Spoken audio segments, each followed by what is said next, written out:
Hello, I am Dr. Richard Day, and you have found the Chiro Business Mojo podcast. Welcome. And if this is your first time joining us, make sure you check out some other episodes. In this episode, Haley and I just sat down and we talked about a couple of different things. We talked about an employer contract or situation, an associate versus an independent contractor versus starting your own, and just some of the things we have seen in contracts and some of the things you need to know if you're a student or recent grad considering those things. And if you're a practicing chiropractor thinking of getting an associate, this could be beneficial for you as well. Now, it's important to remember that we are chiropractors. We are not attorneys nor accountants. So as always, you want to seek out professional advice for those kinds of questions.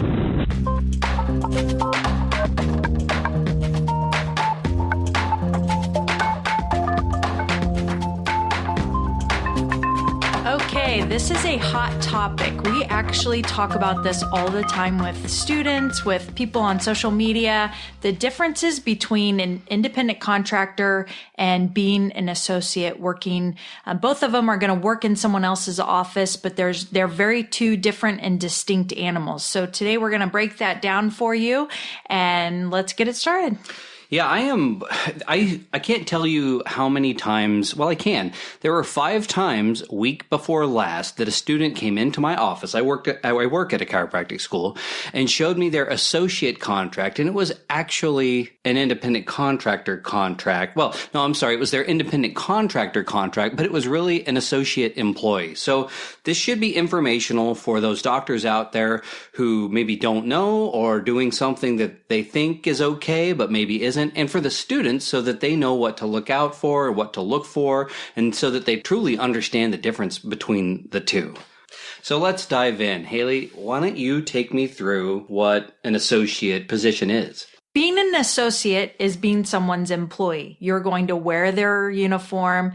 You are going to be at the office when they tell you to be at the office. You're going to work the hours they tell you. You're going to go to marketing events when they ask you. You are going to do whatever you would do if you worked for someone else. And then when you sign the contract, you're going to have a non-compete, meaning you probably can't open up your own practice within a few miles of that office. Depending on where you're at, if you're in a city, it's usually a smaller radius. If you're in a smaller town, then it's a larger radius. Kind of push you out of the town if you wanted to start your own practice.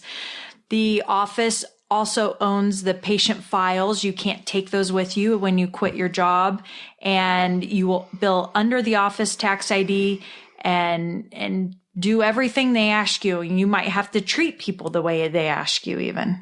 Yeah, I mean, the bottom line on being an employee, being an associate, is that you don't have control. You have some ideas on how you want to do things. Great. You're an employee. You want to set your own hours at work for you? Well, you can talk to your boss about it, but ultimately that person decides, not you. You're an employee. You want to go work for someone else at the same time you're working there? Sorry, you're an employee and you're employed at this place, and you can't go do that someplace else. So you don't have control. That's the biggest thing. Yeah, but there's many benefits too to it. They oftentimes will pay your malpractice. They'll help pay for CE credits or even travel to CE credits. You'll have paid vacation, maybe some sick time. You'll make bonuses. You might get health benefits or even investments like a 401k.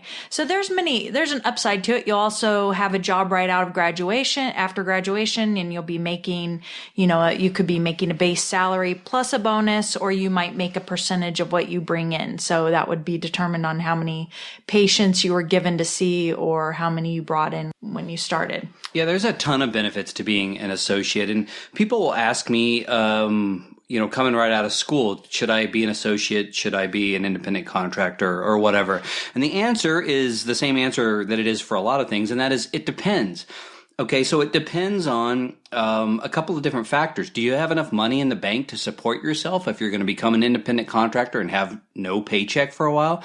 Do you have enough clinical experience or confidence to confidently go out and do what it is you want to do as an independent contractor or start your own? If the answer is no to some of those, and there's more, but I mean, if the answer is no, then it's really a good idea. I mean, becoming an associate and working under the wing of someone who's got that clinical experience can just be so valuable. And if you need that paycheck right away, then there's absolutely nothing wrong with going out, getting a job, and getting some income coming in right away. There's really, I mean, when we come out of out of chiropractic school, when we graduate, we don't go into any sort of program like medical school has, where we are able to go out and specialize and take a few extra years to see how it works in the real world. We're pretty much kicked out of the nest and we have to go do it ourselves. So that residency, that period of residency really occurs either we do it on our own when we open our own business, or under someone else's guidance. And the value, like I said, is getting that guidance and having that paycheck at the same time. Yeah, another good reason to be an associate would be that you're going to temporarily be in a place. Like if you are still in Chicago, but you plan to move to Arizona in a year or two, then being an associate would be good to get some experience, bring in some income and savings for when you moved. Maybe you want to start your own, but you're not worried about the non-compete. You're not worried about leaving a practice behind. So that's another good reason to be an associate. And if you're thinking of being an associate, and this is probably a topic for another podcast, but it's important to remember to find out the why of why that potential employer wants to hire you. Why do they want an associate? Because for that company, for that employer, you're an expense. Let's say they paid you $50,000 a year. Well, what are you going to bring to the practice that's worth $50,000? How are you going to pay for your salary? It's got to come from somewhere. And so the two things that I see over and over, and I think this is it, there's variations of it, but it really comes down to that person wants more time. So they'd like to step back from their practice for whatever reason that is and have more time. And they'd like to transition some of the patients to another person in the office, or they want more money. They have so many patients they don't know what to do with, and the math makes sense for them to hire someone to come in and take over that flow. Or maybe they don't want to market and they want to pay someone to go out and do that marketing for them to bring in more patients, which ultimately brings in more money.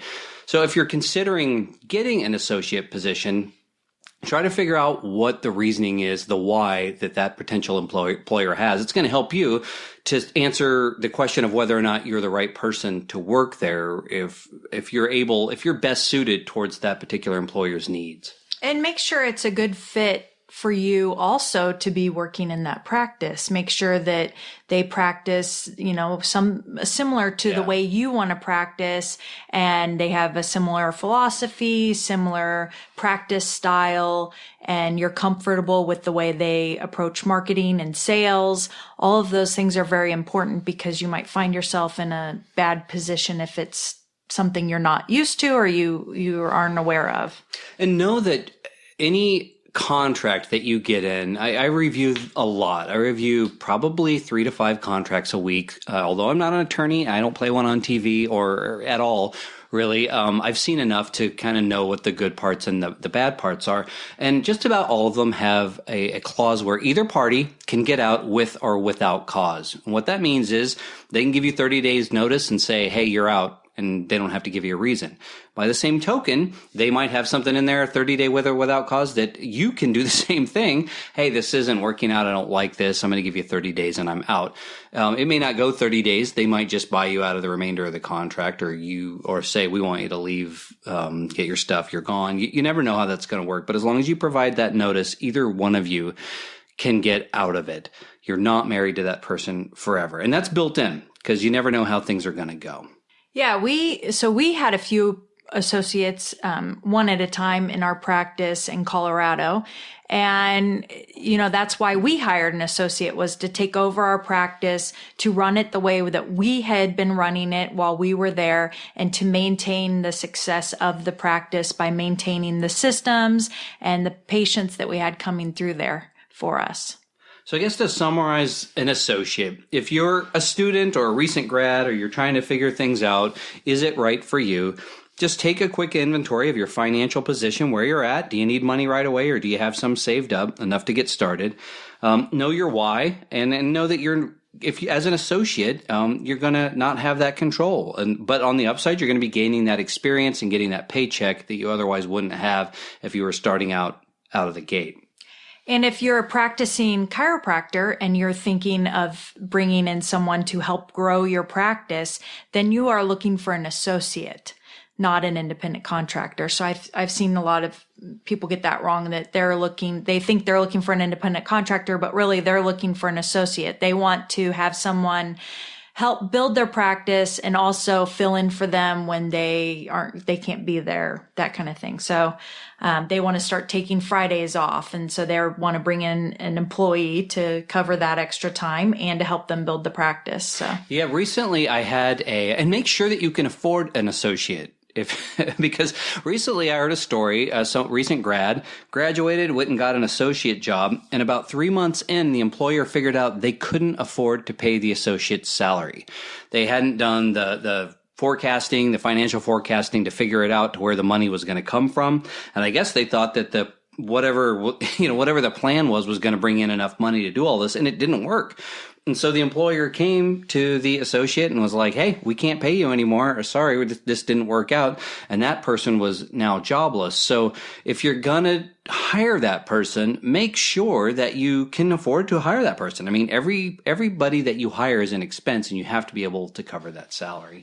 Yeah, for us to hire an associate, we were leaving the practice. So there was, all of the money that we had been making, we could afford their salary, and we paid a base salary plus a commission. And that's okay if you have an associate. So maybe that's a good spinoff into being an independent contractor, because that's something that when we read the contracts a lot, we see one of the issues is that the independent contractor's contract says that they will pay a percentage of their income to the practice owner, which is considered fee splitting and is illegal in most states. I think it's federally illegal. So it's illegal everywhere, but whether it's, may also be in your state too. Yeah. So yeah, I see this all the time, all the time. And what I see is someone comes in and goes, hey, or they'll send me a contract. Can you review this? Take a look at it. It's a great contract. I'm going to be an independent contractor. And I go, sure. And I look at it, and it says independent contractor at the top. And then it says, here are the hours you will work, independent contractor. Here's what you will wear, independent contractor. Here's your salary, independent contractor. Here's what you'll be doing, independent contractor. Here is the non-compete, Mr. Contractor. And I look at that and I say, okay, somewhere along the line, someone didn't know what the definition of independent is, because what it means is. Or they'll even, I've seen though, where they walk the line and it does say independent contractor, and they kind of and not so much say all of that without saying it. Yeah, so, I've seen where at the end they'll say, nothing in this contract in no way implies an employer-employee relationship. Yeah. But the truth is, it absolutely is, because here's the thing about being an independent contractor. You are literally running a business in another business. You are not there to be part of the other business. You are not there to... Well, the one time when it is okay to kind of be the contract to look employee-ish is if you're temporarily filling in for another doctor for a set time frame.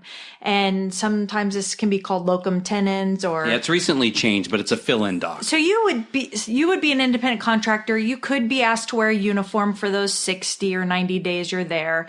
You might be filling in because someone's going to have a baby, or they are sick, or they're going on vacation, or you're filling in between associates, which we had in Colorado.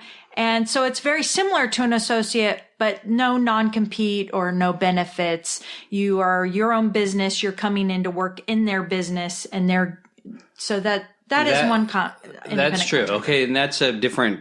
I just call those Q5 and Q6 modifiers, because that's the modifier you use to bill for those things. Yeah. Fee for time, I think, is one of them. But yeah, okay. So you would be an independent contractor temporarily. The set time frame, this is okay. But if there's no set time frame, or it's going to go beyond 6 months, I would say that's definitely, you're drawing the line. That's an associate, or it's an independent contractor. Yeah. And okay. So, and I'm not talking about the temporary thing. I'm talking about the ones they bring me that sometimes go up to 3 years, that say all of these things that actually an employee-employer relationship would be laying out, but it's calling it an independent contractor. Yeah. It's just not the case. And here's the deal. If I'm an employer and I'm going to hire you at $10 an hour, my true cost is more like $12.50 to $13 an hour because of taxes and FICA and the accounting that has to happen and all of that stuff. So it is in my best interest to have an independent contractor, which shifts the tax burden off of me as an employer and onto you. And so that's why it's attractive in some cases for people who are employers to do that. But the IRS doesn't look at it this way. Now, Haley and I aren't accountants, so don't, check with your accountant on everything that we're saying here. But this is what we've come to learn from our accountant, is that the IRS wants you to truly be an independent contractor. In fact, as a true independent contractor, you can work anywhere you want. You can have contracts with 2 or 3 or 4 or 5 different places. It doesn't matter. It's up to you. You're just paying rent in those cases. You're renting a space, and that space may include your room and access to an x-ray machine and modalities and all of that sort of stuff. Maybe there's a CA. You chip in a little bit extra to have the use of the CA. But remember, if you're considering between the two, that an independent contractor is literally running a business within a business. Yes. And you're renting space. So we have an office here. We have 3 independent contractors in there. They strictly pay us rent, and that's it. And they can come and go. They can, whenever they want, they can wear whatever they want. They have their own EHRs. They have their own bank accounts. They have their own business name. In fact, we have everyone's logo up behind the front desk. They're all there. And they are their own business within our business. So that is an independent contractor. And there's no non-compete. You can take, any of them could leave our office tomorrow with their patient files. Yeah, with their patient files, with their adjusting table and move their practice to somewhere else. So, and then they set their own hours, they wear whatever they want, they bill under their own tax ID, and they own their files. So they're not connected to us other than anything that they use a room in our office. And the people that don't know, the recent grads, I mean, when they bring these contracts, I'll tell you, they're very excited. They'll say things like this: I love this doctor. I mean, I just feel in my heart, this guy, I mean, this is a perfect combination. I'm going to learn so much from this person. And they're thinking emotionally, not intellectually. They are so excited about the idea that there was a student I met with a couple months ago, and I said it for like about the 10th time. And I finally said, here's the deal. As an independent contractor, you get 4 walls. That's what you get. 4 walls. Okay. You don't get to wear their corporate logo and everything like that. It's just the person wants you to be an employee in that case. And another thing that I see all the times in these situations is a pay structure. Like Haley said, that's fee splitting. It's like, I'm going to give you 1/3 of everything that you adjust as an independent contractor. No. You're paying a fixed rent as an independent contractor. And so if you can't come up with the money that month, then you got to come up with it somehow. But after that, once you're able to cover your rent, 100% of everything after that is yours to keep. That's just how that works. So again, you want to avoid that trap. And if you're on the employer side of it, you want to make sure that you're doing things right, because here's what it turns out is true, that if the IRS does take a look and you're audited, it turns out both parties are guilty of tax fraud. So you want to be careful, have these things looked at by people who are qualified, accountants, attorneys, things like that. Yeah. So you want to rent space, and it's called at fair market value. So what would someone else come and rent it for, or what could it, what's the going rate in the area? And it's being an independent contractor is great. I think it's a great way to start. I think it's the best way to start in most cases. You keep your overhead low. You can start a practice on a dime. If you're new to the area, you can get a feel for it. Maybe you'll want to move in a year, to a better space. If you have a fear of commitment, maybe you're in Colorado, but next year you think you might want to be in Oregon. So that's a good place to start too. Maybe if you're unsure of financing, or you haven't gotten a lot of financing, if there's a lack of available space in town. In the town that we started our practice in, we were lucky we found an office because there were only rooms for rent. And I think we got the last office space. Now it's grown quite a bit, so there's a lot more. And you don't need a whole lot of savings, but you are going to pay your own taxes and you need to have your own liability insurance. And you can, at the same time, you can utilize a lot of common areas that people in our practice can use our x-ray machine. They can, use the rehab that we have there. So I think it's a great way to start. Yeah, it is. Just keep in mind a couple things. Okay. You, like Haley said, you're 100% responsible for your taxes as an independent contractor. That's why you shouldn't have some salary built into your into your independent contractor contract. In the word that there's anytime the word salary is in there, or there's a split, or non-compete, any of that stuff, you are an employee, and then the tax burden is on the employer. They're the ones that have to withhold those tax amounts and then pay that to the federal government. So look for those things. Yeah. And in an independent contractor contract, you might have a non-solicitation clause. So that's not a non-compete. It just means that you won't solicit the other doctor's patients. There's 4 people in our office, and if somebody met somebody and tried to take them from the other doctor, then that would be soliciting them from the other practice. So there might be a non-solicitation clause, but that's not a non-compete. Yeah, those are different.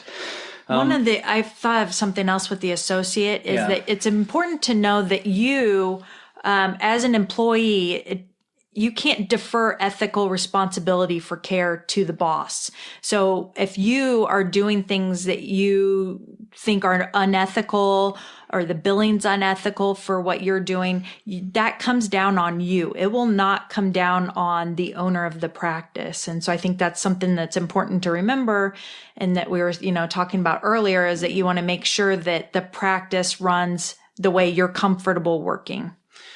Yeah, another thing that can happen if you're an independent contractor, and I'm doing air quotes right now, but what you actually are on paper is, I don't care what it says, neither does the IRS. If you don't have the control the employer does, then you're actually an employee.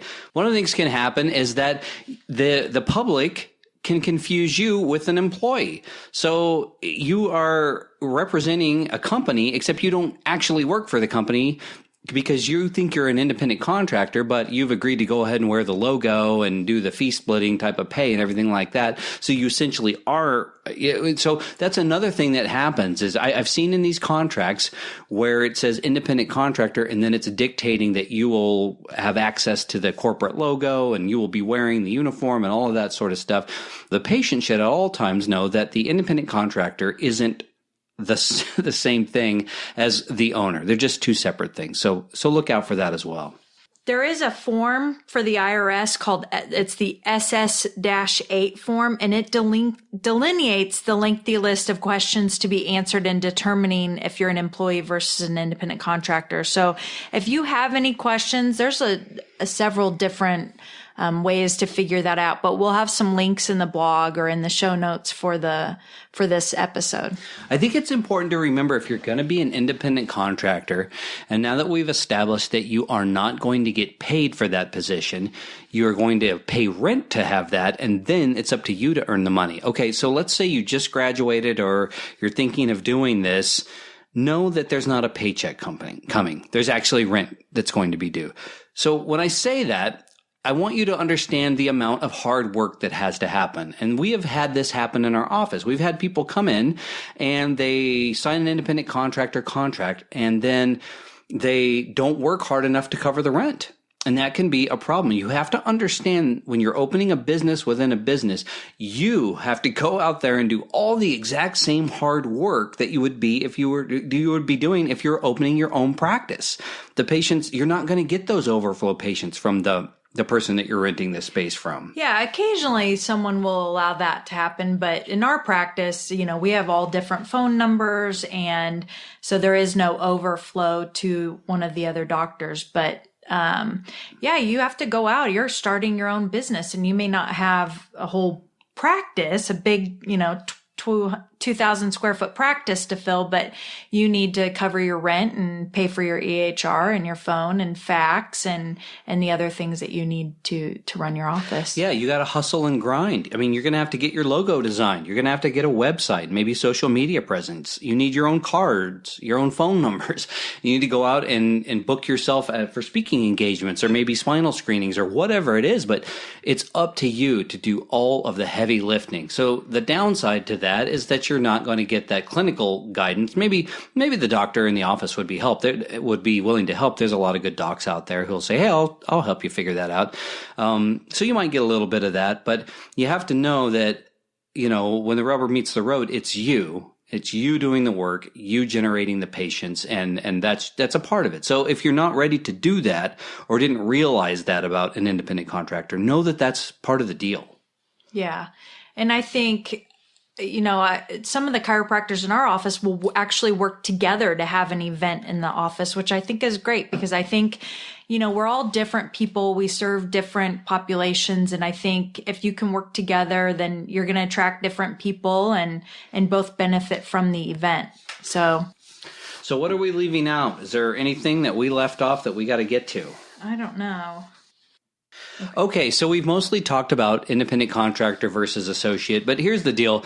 Independent contractor is basically, like we said, opening a practice within your own practice. The big upside is that you don't have to sign a lease. You don't have to buy a bunch of equipment with money that maybe you don't have. So it's a lot cheaper. It's a cheaper path to opening your own practice. And then after a while, once you have enough, patient base, you can go to a nearby place and sign your own lease and then have a build out and get more equipment that you own or whatever. But what it is a stepping stone to being able to open your own in another location. So, and it's a good way to do it if you don't really have two nickels to rub together straight out of school.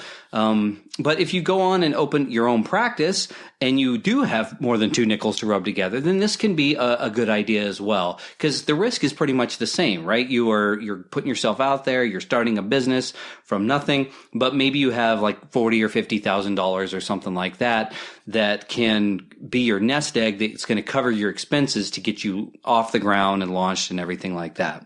Yeah, I think if you have the finances and you're able to do it and you're okay to take on the extra overhead, then you will have the ability to fill the practice with, make it look the way you want, according to your brand. You can have more room for yourself. You could have your own office, your own treatment rooms and, whatever else you want to do with the space.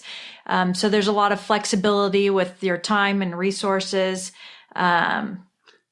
And here's the deal. I mean, this is another thing that you have to really think about yourself and make sure that you are wanting to do this and are qualified to do this. Because when you're a chiropractor, you're a healthcare provider, you spent years and years learning that skill and understanding how to diagnose and apply treatment and create treatment plans and maybe run your EHR and all of that stuff. But that's totally different skill-wise than running a business. That's a completely different hat. Marketing is a different hat. Managing employees is a different hat.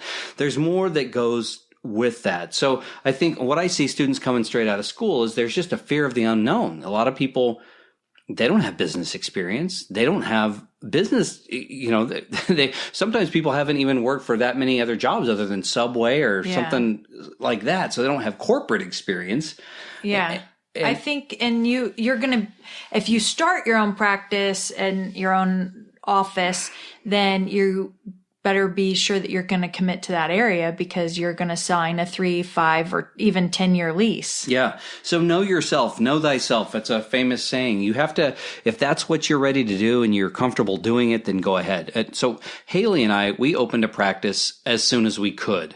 We worked just briefly for another chiropractor that helped us financially, that we were in that position to help us a little bit with the income we derived from that. And Haley continued to work for that person after the practice opened because we couldn't afford for us to both be there.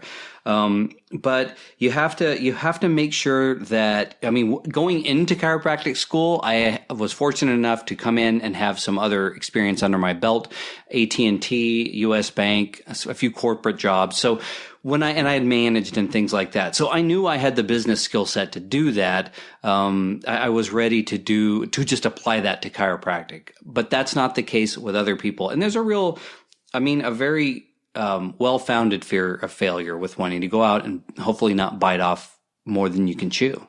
Yeah, it's pretty easy to overextend yourself. It's easy to get way more square footage than you think you need, buy way more equipment than you think you need based on how strong your desire is. And I've seen it happen firsthand. I would say don't do that. We always say if you're going to start your own office, go small. Forget this go big or go home nonsense. I mean, be low overhead.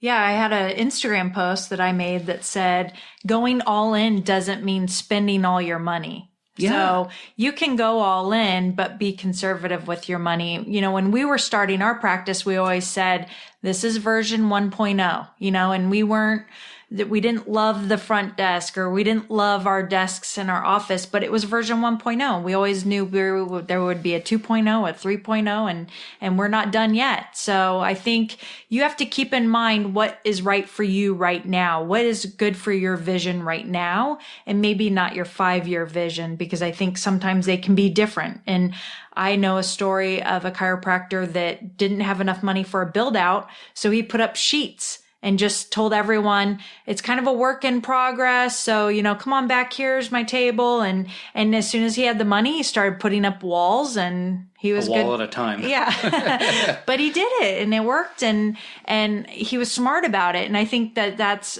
something you need to think about.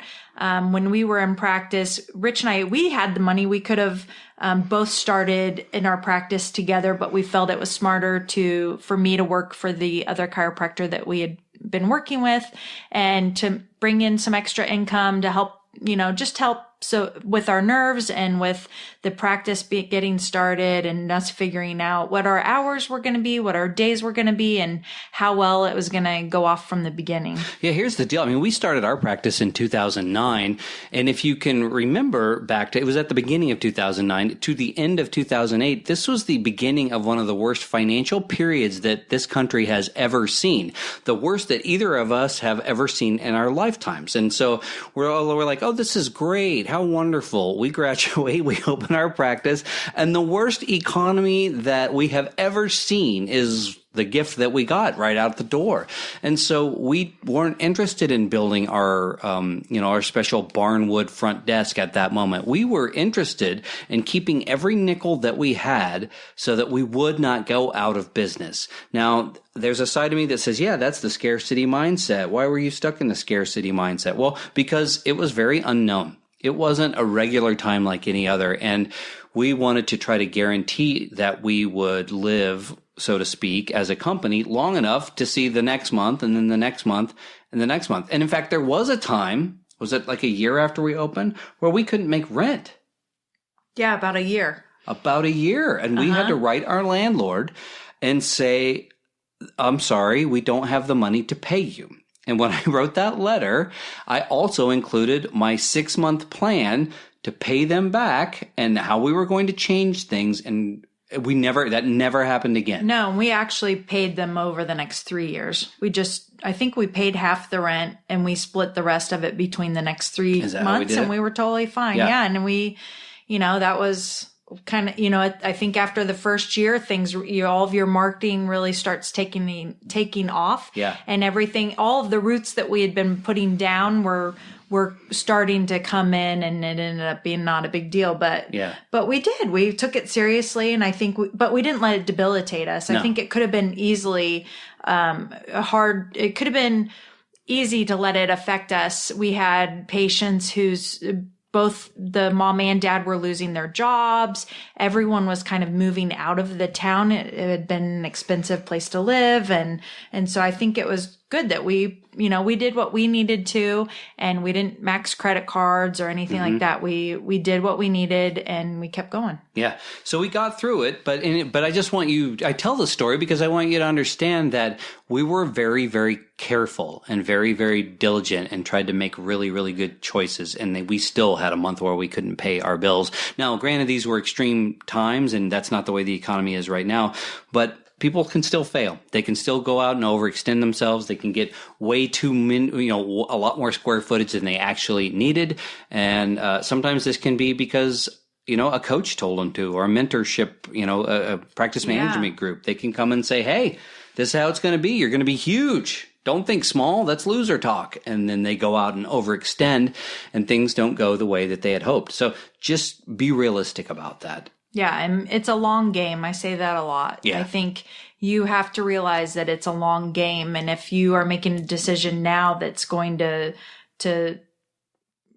end your game, then, you need to be smart about it and make those choices that are going to see you through to the future. Yeah. A bad problem to have would be, I don't have enough patience to pay for all this square footage. But if you went in on 1.0 and your 1,000 or 1,200 square foot office is a little too small, that's a good problem to have. It's much easier to build on. That's why the independent contractor is ideal, because you can start with one office, and as soon as it becomes too small, then you have, you might have 100 or 200 patients to take with you to somewhere else. And how awesome would that be? Yeah. So I think we're about done here. I think we've laid it all out. You've got a couple of different options, and there are others. You can work at a VA, and there's all kinds of things. But the three big ones that happen more often is you're going to be an associate, you're going to be an independent contractor, or you might want to open your own right out of the gate. Yeah, and I hope that if you guys have any questions, you reach out to us, because we're happy to help. All right. Love you guys, and we will talk to you next time.